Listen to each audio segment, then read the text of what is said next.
And welcome once again to Investor's Edge. I'm Gary Kaltbaum, your host. Hey, thanks for being with us today. Glad you're here, ladies and gentlemen. Happy that you are listening. It's the 29th of April. It's 2026. I believe it's Wednesday. Hope you're having a good day. As always, lots to cover. A heck of a lot to cover. We'll do the markets. We'll do the economy. We'll do your job, your industry. We'll do Iran. We'll do oil prices and our thoughts on that and anything else that comes to mind. And if you do not get this radio show in your city, we will post it at GaryK.com and on our X feed. And if you don't follow us on X, just put our name in and follow. We'll also post it on the YouTube channel of BizTV. And if you'd like to email us, just be nice. All you gotta do is be nice. It's pretty simplistic, respectful. Disagree with us 100%. We can disagree with you 100%. Just be respectful. Unless you like Hamas, then we got a problem. Let me just start. I was going to start with the Fed because Jay Powell's last meeting as the head of the Fed. But I must tell you that oil prices were up $8 today. 108, if I have this correct, on light crude for June delivery.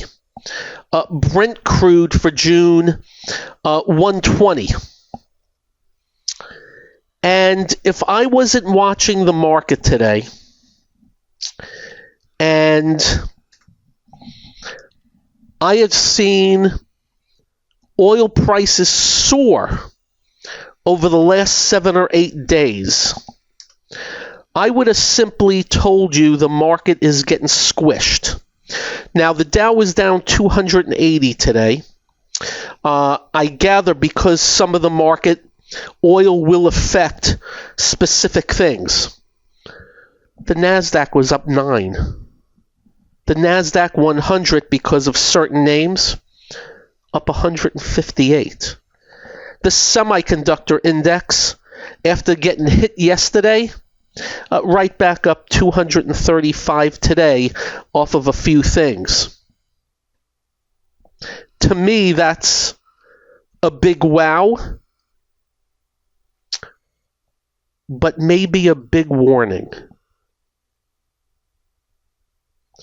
As you know, I am a technician first, but I'm also a fundamental guy. And what is fundamentals? Earnings, sales, price of oil going up or going down, interest rates up or down, how it affects the markets and the economy. And we'll see. I would have told you, based on what I'm seeing in oil prices, I would have thought we would have a 500 or 600 point down day in the Dow, maybe even more, and the NASDAQ. But we got, very simply, a good day in the semis bouncing from some real yuck yesterday off of some news on some names, and we'll go over those names. Now, also, we are awaiting, let's see, Amazon, Google, Microsoft, Meta, and that's for starters amongst many other names out there. And we'll see how they go. They will have a huge impact on things because of their mega capness, and we'll see how it goes. Already I'm seeing Microsoft, and just so you know, a lot of sandbagging. And when I say sandbagging, I see what the estimates of companies are. And estimates were very low, so I can tell you Microsoft is right now up 3% in the aftermarket. I can tell you Google, whatever they call it, is up 4% in the aftermarket. I can tell you Amazon is down 1.5% in the aftermarket, and I can tell you Meta is down 4.5%. So you got a few different things moving, but there are other things reporting. So just keep in mind, very much keep in mind, oil prices are soaring. We hit a new high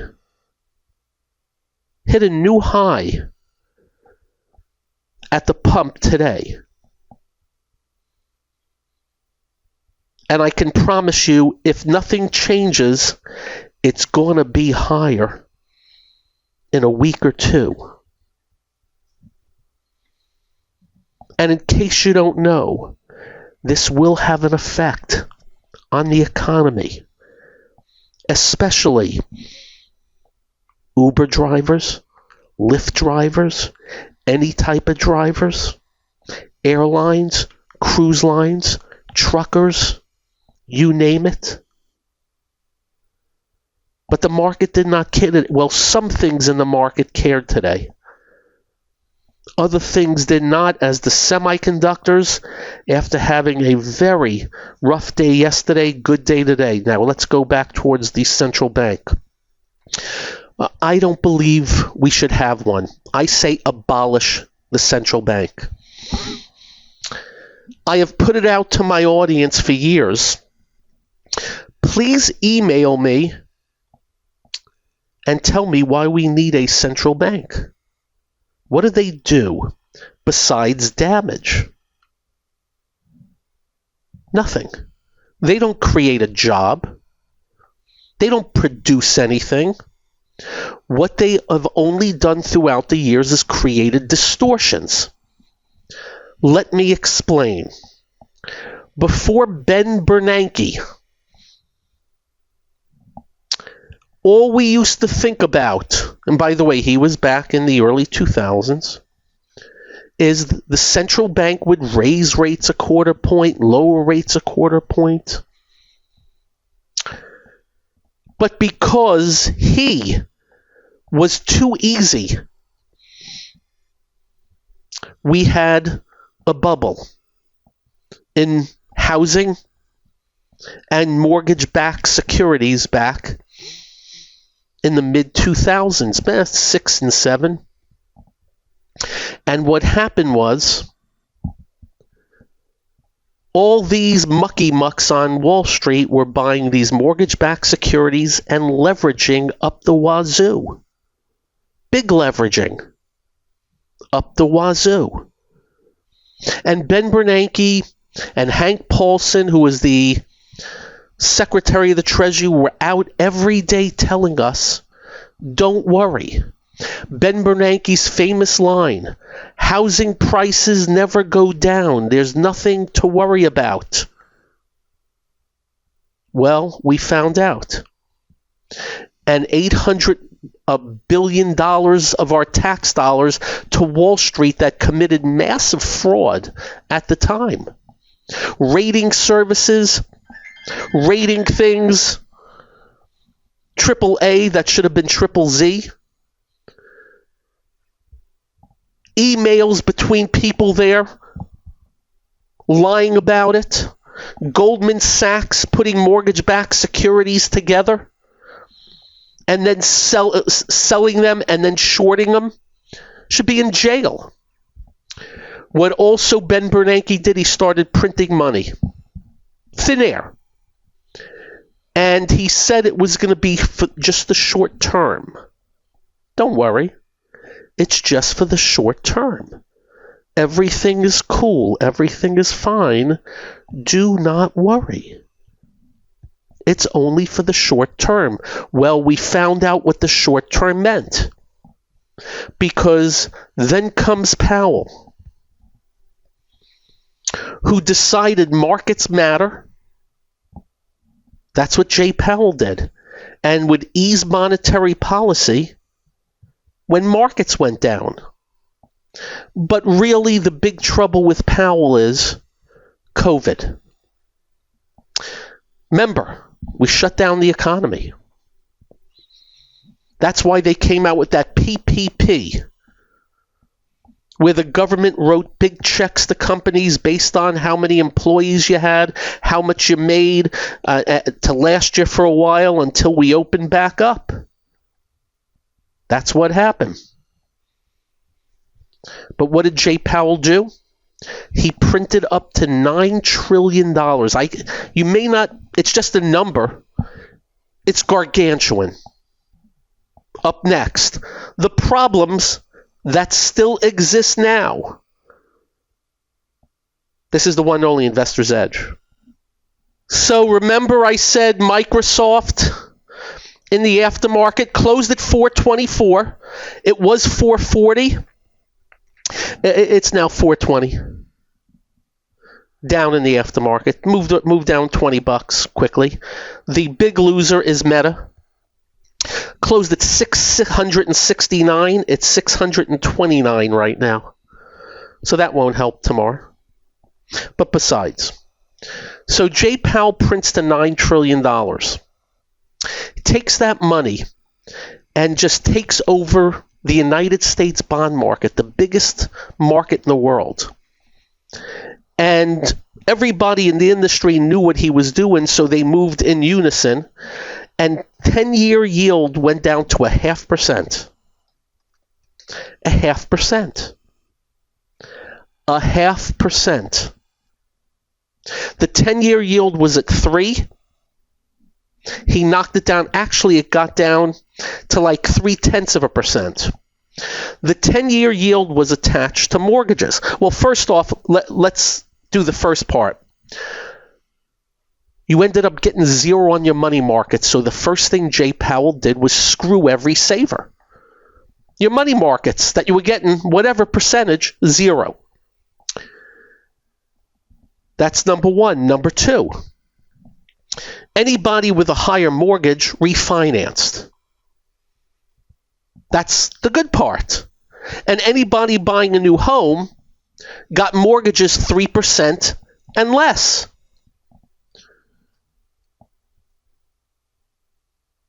But when you distort, there's always the outcome of distortions. And what was that? Skyrocketing prices for housing, making them much more unaffordable. People that just got their 3% mortgages, I'm not selling. That's a gift. Just remember, you get to write off mortgages, the interest.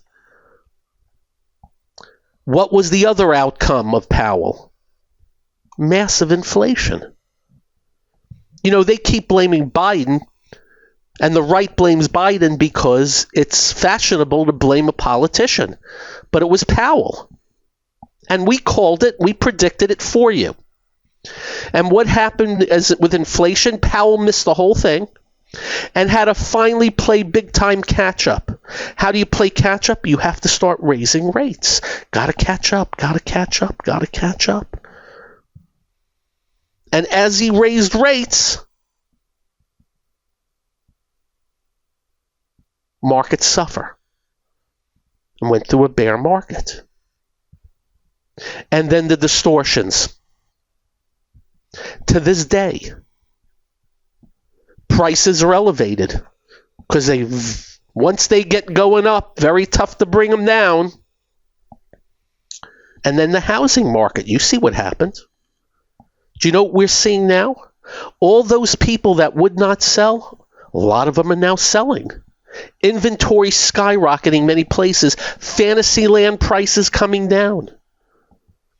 I have a set thing I get every night on new inventory and prices coming down from certain cities here in Central Florida, certain areas.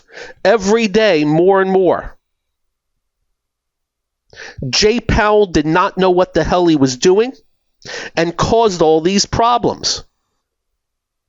Thus, my thought, what does the Fed ever do? Now, to the credit of, he hasn't done anything wrong in the last 15 months in spite of the president ripping him every day. because the president just wants 0% interest rates, and let's hope the next guy doesn't listen to him. Jay Powell, by just lowering rates, taking his time, and then sitting, had done the right thing. Because all a central bank really has to do is listen to the markets and act accordingly. But they don't, because they think they're God. So the next guy coming in, I hear what he has to say, and I must tell you, I like everything he's saying. He's going to be independent. He's going to get rid of the printed money over time. But do I believe him? You do know why. He was picked by the president. The president daily. Lower rates, lower rates, lower rates. He's a moron. He's an idiot. He's a doofus. Or whatever words he uses on Jay Powell. So what does the Fed do? They move short-term rates and they get in the way. They're overrated. You know who is underrated? Us. Us. I'm always on TV and asked about the Fed, and I always say they're overrated. What matters most is us. We are the economy, not one man moving interest rates up a quarter or down a quarter or more. Us. I don't know, what is it, 150 million of us that go to work every day to do better for ourselves and family? We drive the bus.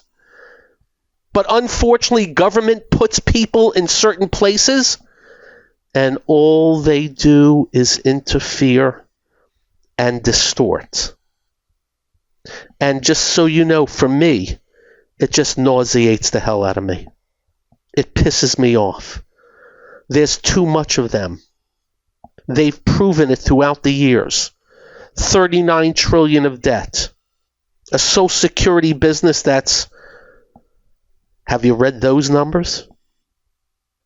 And I can go on and on and on and on about too much of them and less of us. My biggest complaint of this president is just too much of him. We want less. I've always said to you, if I was president, lower taxes, less regulations, strong on crime, shut the border, get the hell out of the way. Oh, by the way, strong on crime, even-handedly.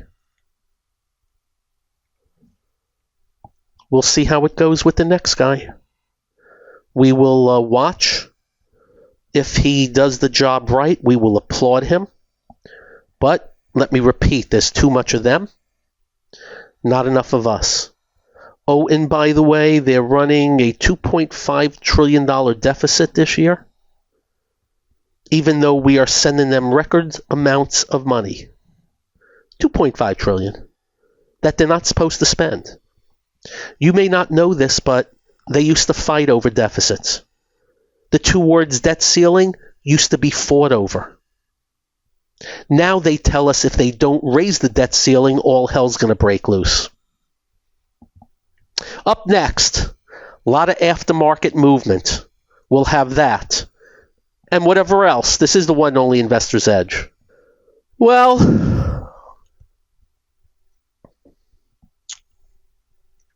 when we say a lot of jello moving on the plate, we got it for you. You ready? This is today's aftermarket, and we'll go back to today's move because we had some movers today. In the aftermarket, Microsoft closed it to 424. I have it at now 413.5. 414 was 440 initially. That's not going to help. Meta, I've got that 669 to 628. Amazon, initially up, it is now down about $9 in the aftermarket, 263 to 254. Google or Amazon, that one is up about $8 in the aftermarket. It was up about 14. So 3 out of the big 4 not great. I also have to mention important KLA Corp, which used to be KLA Tencor, major semiconductor equipment guy. Closed at 1816. I got it at 1680 in the aftermarket. Those are some icky numbers for some big names. Now, I got some movers to the upside, which is good to see. How about Form Factor? That's a semiconductor you probably don't know. Closed at 135. I got it at 157. That's pretty darn good. How about Ford? Up 40 cents to 1264. How about Carvana? Closed at 396. I got it at 432. How about Chipotle's flat. How about Cheesecake Factory's up $1? We'll throw a party. How about, I did Meta, right? Yeah, I did. Qualcomm. I got it down $1. Yeah, that'll do it for now. Any big changes? Google's ticking up a little bit better, and now is also Amazon is ticking up.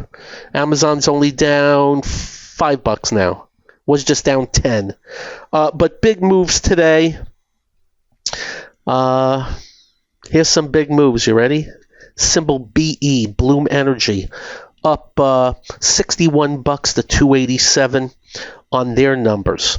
How about SIMO, Silicon Motion, up $68 today to 217. It's a big move, by the way, both into new high ground. How about, Wingstop? Did that come back today? Yeah, Wingstop was only down a couple of bucks. Was down 25 at one time. Yeah, we'll leave it at that. Brinker International was up 19. That's Chili's. Etsy. Here you go. Etsy up $6 to 70. Generac, the charger company, up 35 to 252. General Dynamics up 25 to 338. The defense stocks have been very, very weak. How about NXP Semiconductor? NXPI up $57 to 288. But I must tell you, Seagate. You ready for this? Finished up $64. You think that's darn? I take it back. With the aftermarket, it's up $57 on the day. That's great, right? It opened up at 100, up 120. So they sold into that. Sold into it. So there's some good, not so good in between in the aftermarket. Tomorrow's Apple, by the way, just updating, Qualcomm is now up $7 in the aftermarket. And Google, Amazon, all over the map, by the way. I got that up about $12 to 362. Amazon only now down about $4.50. Meta's getting squashed. And Microsoft not having a good one. So kind of a tweener. And KLAC, again, that one's getting squashed also. So a lot of jello moving on the plate. And by the way, there's a bunch I haven't even mentioned that are, I don't know if they're less important. How's, while I'm at it, might as well do eBay. Down a little. For me, though, watch oil prices. If I slept the day away and you had told me the USO, which is the ETF for oil, if you had told me it was up $11 today, if you would have told me oil was up 8 and change, and I looked at the chart of oil, I would have said, look out. Now, they did hit airlines, bunch of the transports. Cruise lines have just been weak. Retail, very weak. Why would retail be very weak? Consumer. Remember, market moves on perception as well as reality. So good for the market. And frankly, call me a little bit on the amazed side. Amazed. As far as these names I've been mentioning, we'll see how they open tomorrow. We're always interested on great reactions to earnings because of good things. I will tell you, Alphabet, Google, I would have been owning already a few days ago, but I don't buy right before earnings. Oh well, that's only up about 4% in the aftermarket. So Microsoft, Meta, bad. Amazon, down a little. Google, good. Qualcomm, really good. And Qualcomm's like in our top 20 as far as bigness, and it's been a very, very weak stock. So a little bit all over the map here, and we'll just see what's going on. Keep in mind, again, and we're not trying to throw cold water, I don't like where these oil prices are. And I'm not saying something has to give, but I don't like where these oil prices are. And in case you don't know, really nothing going on out of Iran at this. It's like a standstill. We're blockading their blockade. Now, by the way, that's not a put down. As I told you, I complimented our blockade. There's a ceasefire, but I worry about that a little bit also. What happens with the ceasefire if this continues? So a lot of moving parts going on. I didn't even mention yet the banks starting to act a little bit iffy. Why would they act a little bit iffy? It's pretty simple. You don't want rates keep going up. You don't want to see anything that looks like that. And rates would be going up to accommodate for the higher oil.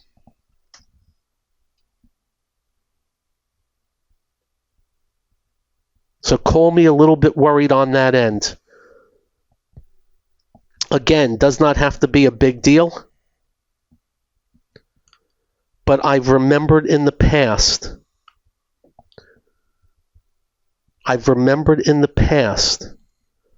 What oil prices can do. We're going to keep that big time in mind, kids. Oil stocks, of course, are up. I have yet to scan the retail. Home Depot is at a new yearly low. Lowe's is right there. Oh, by the way, housing stocks got hit hard also today. Oh, by the way, advanced declines were 14 up, 32 down on the NASDAQ, with the NASDAQ up. Oh, by the way, advanced declines on the New York, 12 up, 31 down. Oh, by the way, there were more new yearly lows on the NASDAQ than new yearly highs. So, just letting you know. Little bit of that. Oh, and lastly, I had to mention, Intel now acting like one of the strongest stocks in the semiconductor complex now. Yes, Intel. Not making that up. Up next, this, that, and the other thing. I'm Gary. This is the one and only Investor's Edge. And welcome once again to Investor's Edge.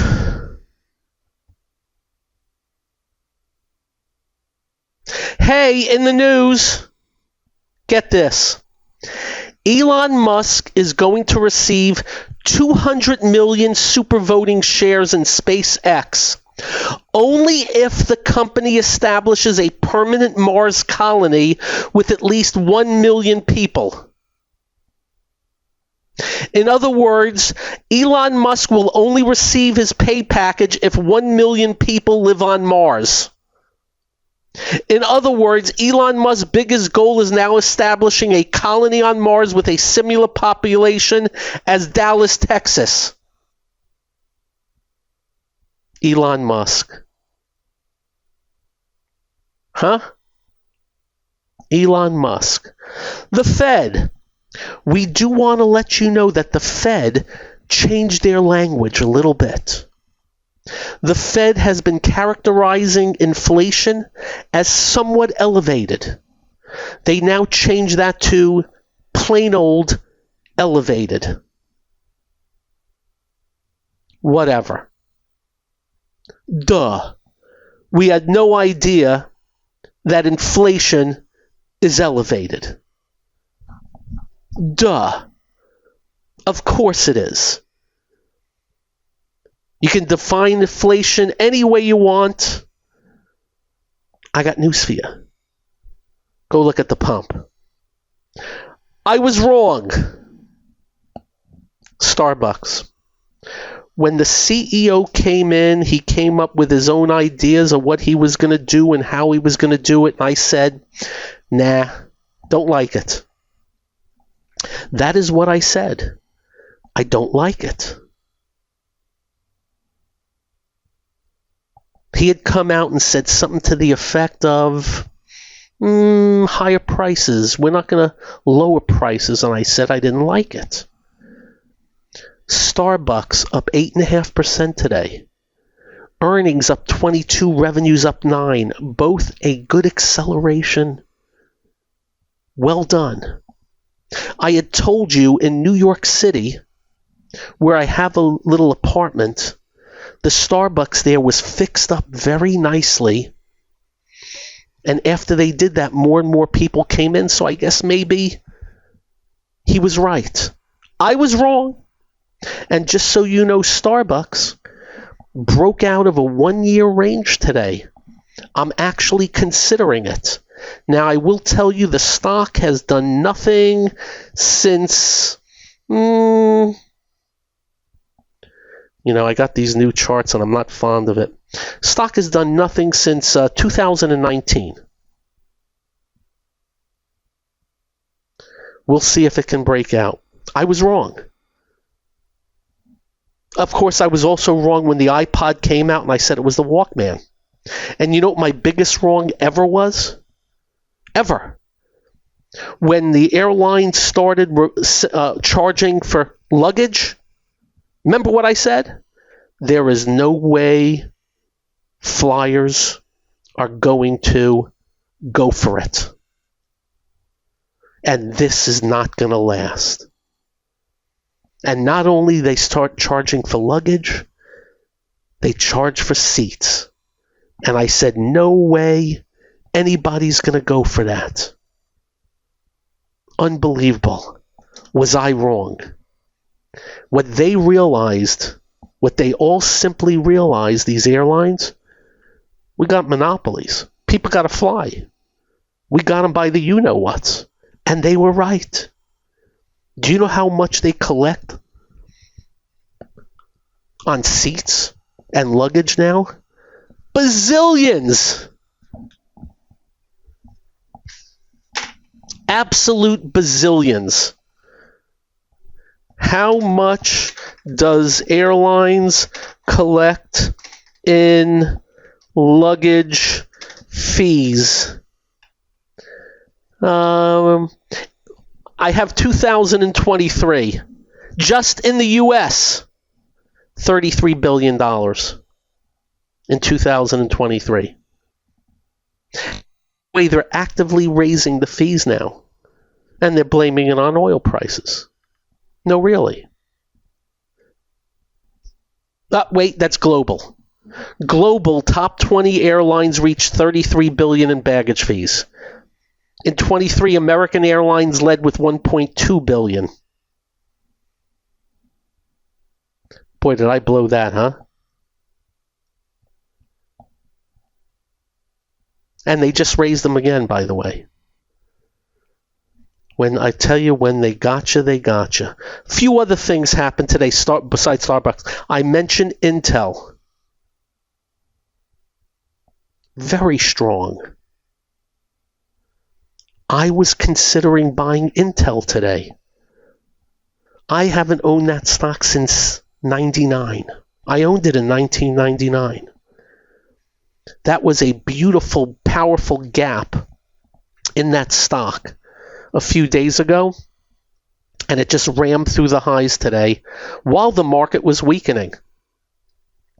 So whatever's going on there, market liked. And whatever happened yesterday, the market's already given a certain finger. Yesterday there was news about this, that, and the other thing, and who's doing what, and OpenAI, and they don't have enough, and all this. Market didn't care today. And even with Seagate opening up 120 and only finishing up 60, still strong. And as we go into tomorrow, Microsoft is going to be weak. Meta is going to be weaker than that. Amazon's going to be down a little.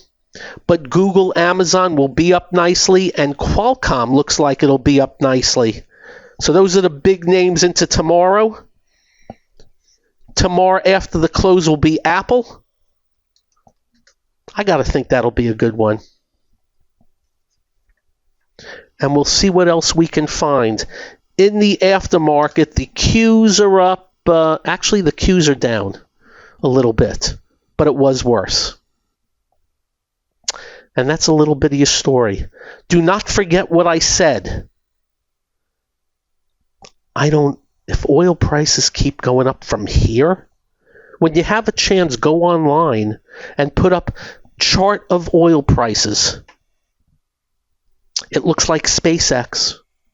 You'll have a great evening. Drive carefully. When you get home, do like we do. It's simple. Make sure you hug your family, hug your children. They will feel better. You will feel better. I promise. Stay well. Be well. Take care, everybody. Good night.